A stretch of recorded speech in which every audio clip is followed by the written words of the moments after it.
Hi!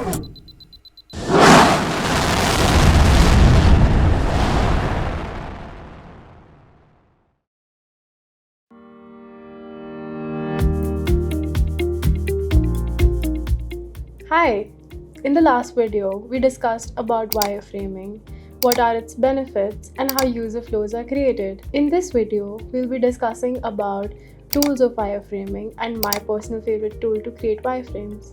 So there are a bunch of tools that you can use to create wireframes, like Figma, Axure, Sketch, and Balsamiq. Figma is a cloud-based software, which means people can collaborate on real time. You can collaborate with developers, designers, and product managers, all at your own pace.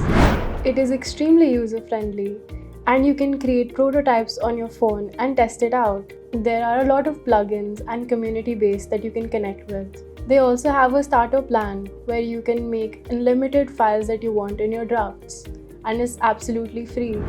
So Figma is a great software, but for my personal use, I use pen and paper.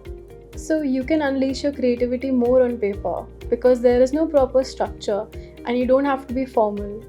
Another point to keep in mind when you're making wireframes is it's not about beautifying. It's about creating a neat and clean UI so that you're able to communicate across various teams.